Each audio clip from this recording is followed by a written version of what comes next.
Hey Guardians, Season 19 is around the corner. Coming just 3 days after its release is the new dungeon, so it's best to have your builds ready to go right now. I'll be covering 3 builds, one for each class, that will be able to take you to the end with ease. These will work solo or in a team and are capable of being used with any weapons you may find yourself needing. I'll have timestamps in the description for those who want it. If you want to skip to the easiest build, go to Titan. If you want to go to the most ridiculously powerful build, go to the Hunter. If you're a Warlock, we're talking about you right now.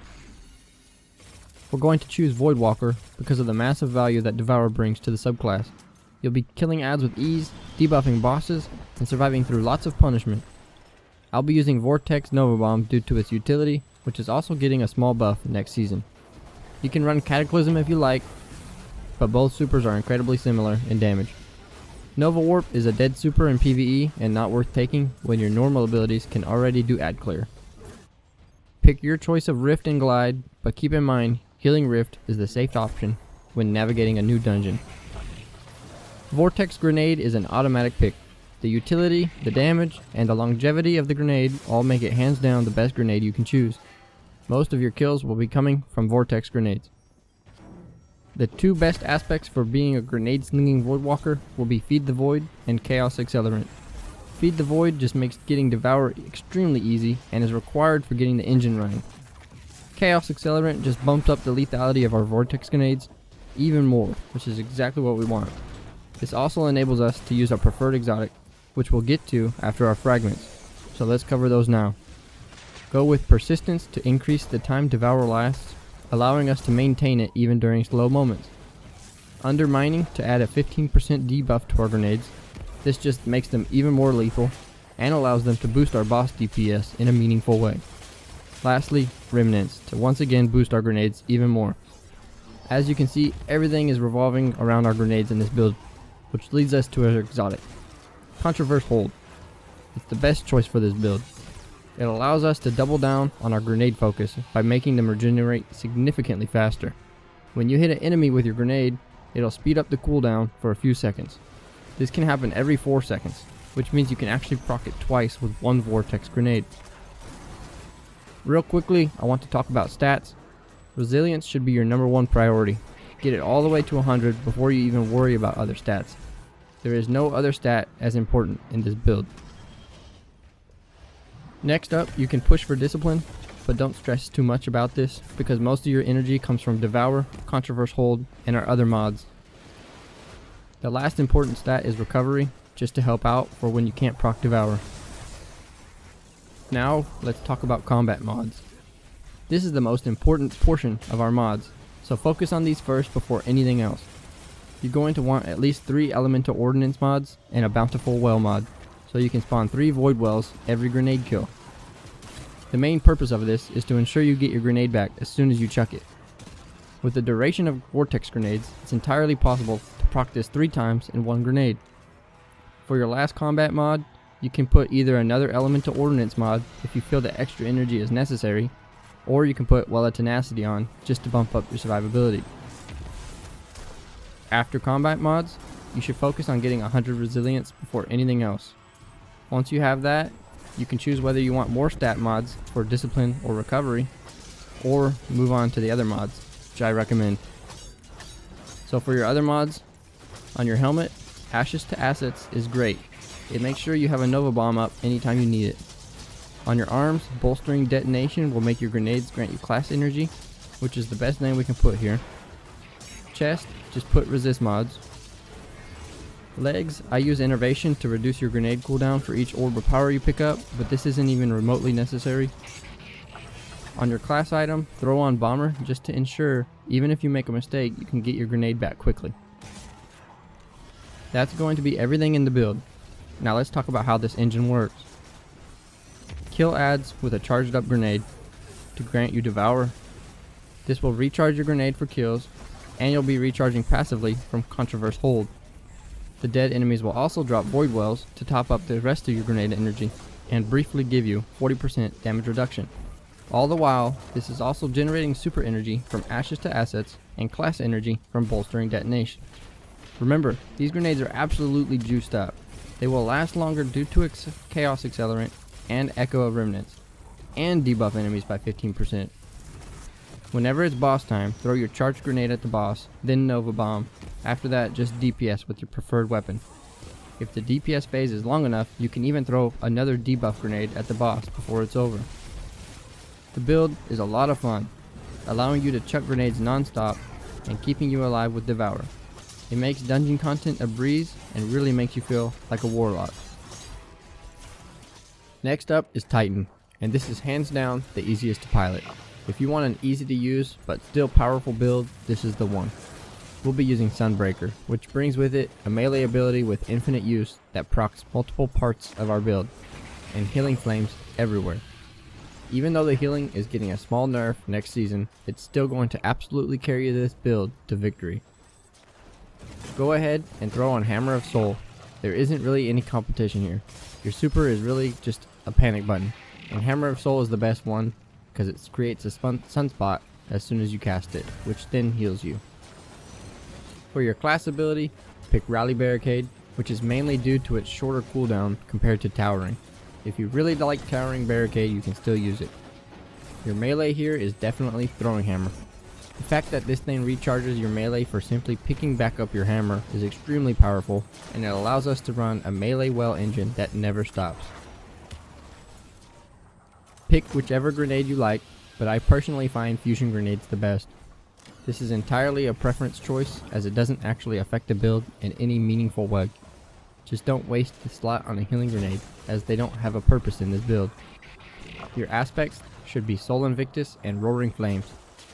Soul Invictus has got to be one of the most powerful aspects in the game.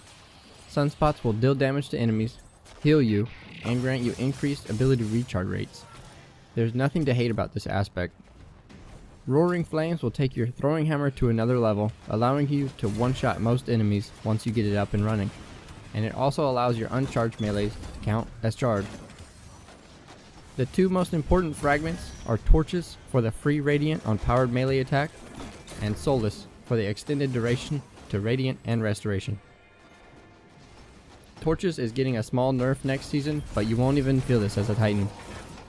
It's also worth noting that you can proc Torches even if you lose your hammer, as long as you have Roaring Flames up. The next two are flex slots, but I prefer using Singeing so we can get our barricade up more, and Ashes for just a little extra damage on our Scorch. For your exotic, this is an incredibly flexible thing also, but Florally Splendor is what we're going to be focusing on here. The reason being is that it takes all of the danger away from the dungeon, so you can focus on learning the mechanics and doing everything right. If you've never used Lorelei before, then you're in for a treat, because this helmet is the closest thing you can get to becoming immortal by spawning sunspots at your feet when you're critical, which then heal you. Now with our stats, focus on resilience first. Max it out to 100 before even thinking about other stats. After that you can focus on discipline, but really, if you have some strong preference of stats, go with whatever you want. The way this build works, you don't need anything except resilience. Moving to our combat mods, these are also incredibly flexible. You can do a lot of different things here, but I'll focus on one build. So first off, put on Melee Wellmaker. This build revolves around killing everything with your throwing hammer, so you'll be spawning whales left and right. If you lose your hammer but have Roaring Flames up, your normal punches will also spawn whales, which then makes it easier to get your hammer back. Then throw on 2 Fonts of Might and 1 Well of Life, and then Elemental Time Dilation. This allows you to have extremely long durations on Font of Might and Well of Life, on par with your Radiant duration. Since you're bonking everything, you should always have Font of Might and healing up from Well of Life at all times. If you aren't planning on using a solar weapon, swap Font of Might mods for Well of Life mods to increase the duration of the healing even further. For your slot specific mods, start off with Hands On in your helmet so you always have a super ready. Arms, Impact Induction so that every melee hit gives you grenade energy. Chest, just use resistance mods. Legs is entirely preference. I don't actually run anything here except for scavenger mods. Class item, throw on Bomber since it's the only mod that's even useful in this build. That's everything you need for this build. So let's talk about how this works. You hit things with your hammer over and over again. Hitting stuff with your hammer grants you Radiant, a 25% bonus damage, and Grenade Energy. Kills will give you Roaring Flame, Super Energy from Hands On, drop a Sunspot for free healing and ability regeneration, and drop a Well for even more bonus damage, healing, and regeneration of your abilities. You will quite honestly be hitting everything with your hammer until boss DPS time. After that, you can start smacking the boss with your solar weapon that is boosted by Phantomite and Radiant. And if Radiant is about to drop off, just throw your hammer at the boss to rebuff yourself. Laurel Leaf Splendor will keep you alive without you even having to think about the possibility of dying, as long as you don't jump in the air a lot. If it procs high in the air, it won't work properly, so try to avoid jumping everywhere. This build is incredibly powerful due to the high survivability, huge melee damage, and the easy to proc damage boost for your boss DPS. All the while, you'll never even have to use a special weapon, so you'll never starve yourself of ammo. Now, onto the Hunter build. We're going Arcstrider due to the absolutely explosive melee damage this subclass can do. You'll be able to one-shot enemies easier than a Hammer Titan, while also creating an explosion that kills everything around you at the same time. For our super, throw on Gathering Storm because add clear supers like Arc Staff just aren't useful right now. This will work great for giving you a little extra boss damage. Gambler's Dodge is mandatory for this build to function, so go ahead and pick it. Don't worry about the extra cooldown duration because we won't even have to wait for our dodge to come back. The Combination Blow melee is also mandatory. Imagine this like a mini version of the Sunbreaker's Roaring Flames. Every kill with Combination Blow will boost your melee damage up to 3 times, and lasting for about 20 seconds. Keep an eye out for this not proccing correctly. If an enemy dies to Jolt instead of your melee, it will not proc, and you'll still have your charged melee. This is going to happen a lot, and it's the only bad part about this build. Pick whichever grenade you want, but since our melee is going to be doing a lot of the heavy lifting, I prefer Flashbang. This allows me to blind annoying enemies long enough to get in melee range. For instance, in Duality I Flashbang Bellkeepers so they can't boot me off the ledge and ruin a run. If that doesn't sound very useful to you, then just pick whichever grenade you like. Flow State and Lethal Current are the aspects that make the dodge melee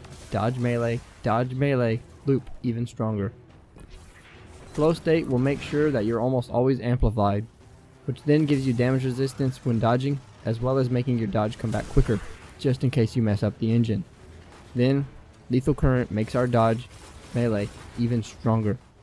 It adds a jolt to our melee, and this is the annoying bit that will mess up your Combination Blow, but the absurd damage this does is worth the minor headache.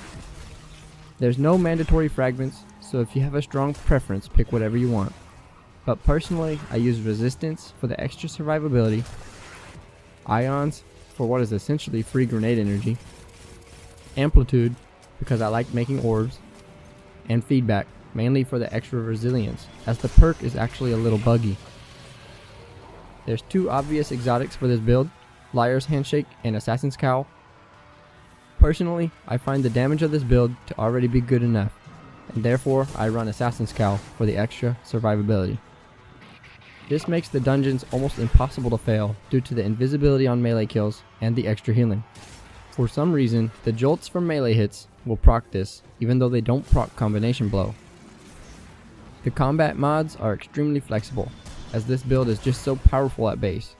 Personally, I run Melee Wellmaker, Seeking Wells, Elemental Charge, Striking Light, and either Bountiful Wells or Well of Ions.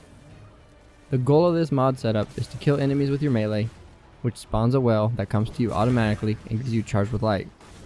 Then if you're in a fire team, Striking Light will give them orbs, and if you're solo, it just gives you damage resistance, which I find is good enough to use it even if you're solo.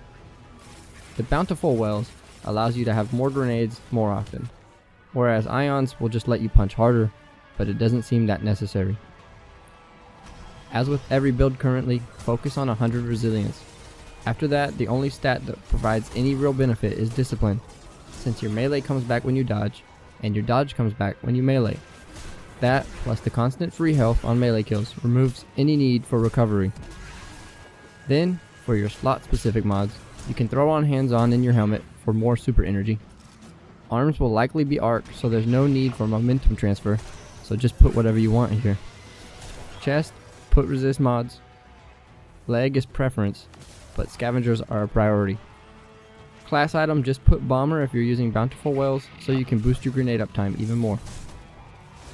That's everything, so here's the loop.